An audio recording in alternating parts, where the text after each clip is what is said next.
Hi and welcome to my very first YouTube video ever. My name is Robin, I am Irish. I've been living in London for the past 3 years and I am just about to move to Sweden. So I decided I would start up this YouTube channel because I really want to just talk about and document my experiences of moving to a brand new country, hence the name Swirish Stories. So I hope you guys enjoy it and hopefully it won't be a complete shit show. So why am I leaving London for Sweden? Well, the biggest reason is this guy.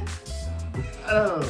That was really cringe. This is Anders. He is my Swedish fiancé. We met back in July 2020, so just when we were all sort of emerging out of the pandemic. So Anders, why are we going to Sweden? Well, we're getting married next summer.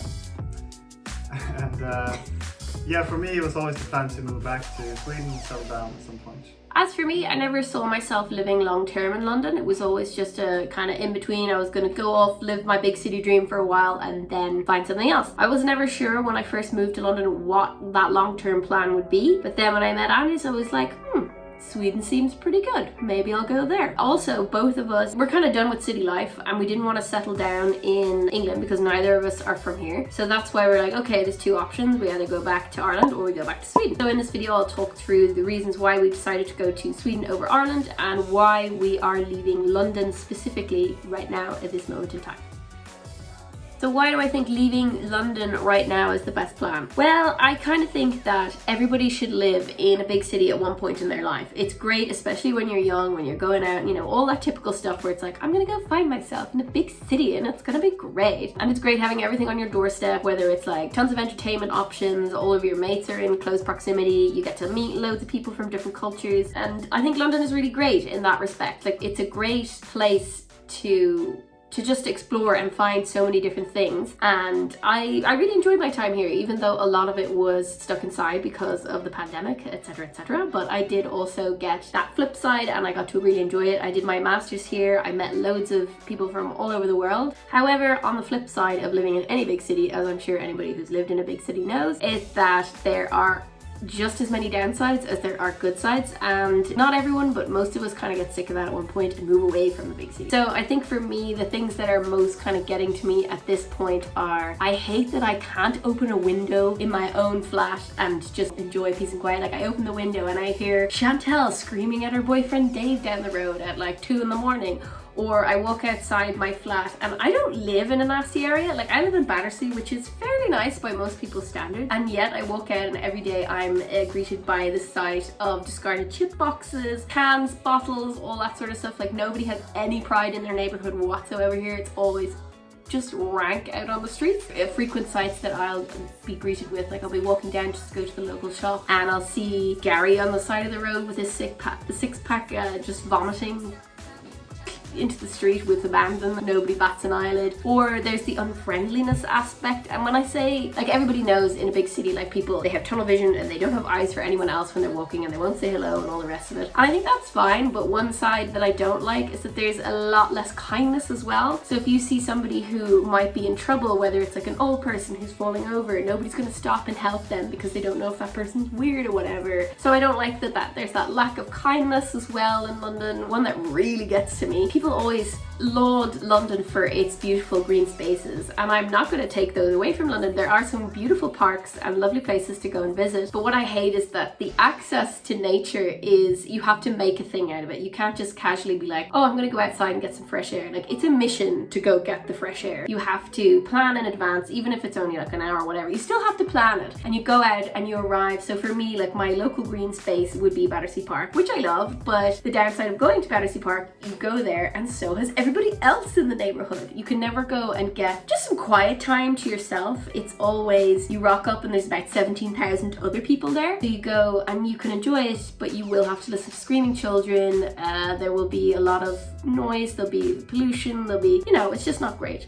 Although, big bonus, lots of dogs, lots of really cute dogs, lots of variety in the dogs department, which I enjoy as a casual dog spotter. The other thing, yeah, like, when I talk about the green spaces, another thing thing, like I remember over the summer I decided, I was like, okay, I'm gonna get outside London. I'm gonna go off into the countryside for the afternoon and like make a day of it, have a day trip. And I thought, oh, this will be a surefire way to get a little bit of that peace that I'm looking for. So me and Anders, we went off to Box Hill, which is in Surrey. It's outside London, not too far though. You do get a train. I think it's maybe hour and a half max. And we arrived, and again, it was lovely, but every other person in London had had the same idea that day. So while we're walking up this hill, there's just tons of people everywhere. Other times you really appreciate a good crowd when you want ambience and atmosphere, but other times I just find it too much. Like I want there to be people there, but I don't want every person I've ever seen to be there kind of thing. Yeah, I'm looking forward to like going to events that are just a little bit quieter when you arrive there. Another point that I really don't like about London right now, I mean, being obvious to everyone, is the cost of living crisis. And yes, I'm very aware that this is a global thing, but London is already an extremely expensive city, and then when you add on top of it inflation going up and up and up by over 10% at this point, I think my wages certainly haven't gone up to that effect, and everything is just getting more expensive, and it's just it's draining, especially when I look at rent and all the rest of it. So when we move to Sweden, things will be more expensive in terms of we're going to pay higher taxes, but you also get more benefits for those taxes, which I think is absolutely great, and they're absolutely incomparable when you try to compare Sweden and Ireland. So for instance, in Sweden, for your taxes, your very high taxes, you are going to get really good health care. You're going to get amazing paternity and maternity leave, which is just a fucking joke in both England and Ireland. I believe the case has been made many times that in England you can spend almost your entire monthly wage packet on childcare, and because me and Anders want to have kids in the next couple of years, obviously we are gunning for that amazing childcare over there, because over there I think it costs maximum around €150 per month for childcare, whereas you could easily spend that in a couple of days here. I think my sister currently pays £75 per day, so those rack up pretty quickly. Personally, I don't know if this is a big issue to other people, but I've noticed that the quality of food has gone way down recently in England, and I don't know whether that's because of Brexit, because of logistics reasons, because of bad weather, because of, it could be a whole bunch of things. But what I've noticed recently is that you go to the supermarket and not only does everything cost way more than it used to or should, in my opinion, a lot of the fresh produce, the quality is absolutely horrendous these days, and everything's teeny tiny. Like the other day I went and I was buying Brussels sprouts.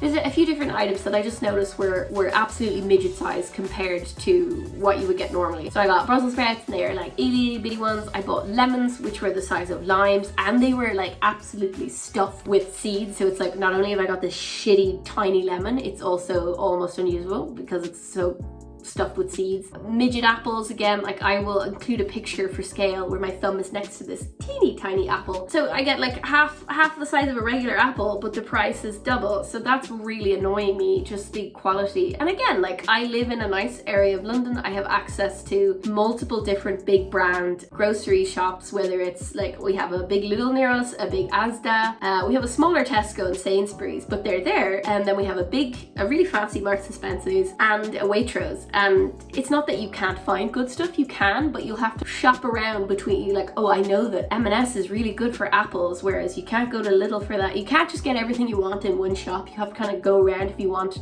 the best quality items from each thing, and also you're going to pay extra if you want the good things. So yeah, that's one good side and one bad side of London, and that you can find any kind of cuisine or ingredient that you need to make food, but you are going to find it at a cost.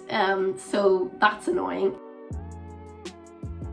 Okay, so why not Ireland? So a lot of my friends and family understandably have said to me, they're like, okay, so you're done in London, why are you not coming back to Ireland? And I think the main reasons for me are that Ireland is kind of similar to London in my head, in that you pay the same sort of prices and stuff, especially when it comes to housing, but you don't get any of the benefits of London. So you get one shitty train that goes along the coast and nowhere else. You have to pay ridiculous amounts to live in a flat in the city, and the city is pretty shit compared to London. It has the same problems with childcare, where you're going to be paying through the nose. And then also when it comes to buying property, there's been a housing crisis in Ireland for I would say it's probably more than 10 years now.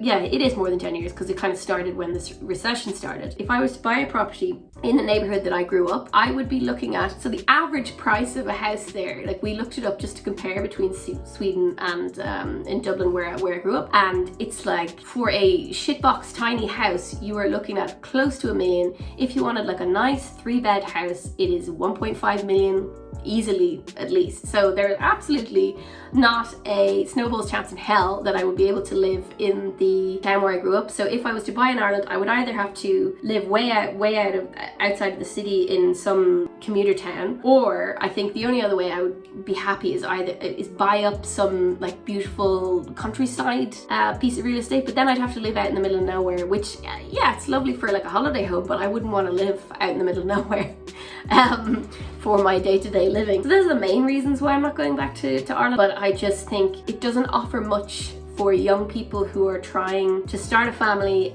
buy a house, etc. right now. It's just like they wonder why people are emigrating. It's pretty fucking obvious why people are emigrating. So yeah, that's why I don't want to go back to Ireland in a nutshell. So I think I'll wrap it up there for this video, because I think I was getting a little bit ranty there towards the end. But if you've enjoyed what I've been saying, and if you've made it this far, thank you so much for watching, and it would be great if you could like and subscribe for new videos that I'm going to come up. I'm going to try to stick to a schedule of 1 a week, and I have 2 weeks left in London, so the whole moving trip is coming soon, and I'm gonna have loads of Sweden-based content how I'm getting on in Sweden. So thanks again, and see you next time. Bye!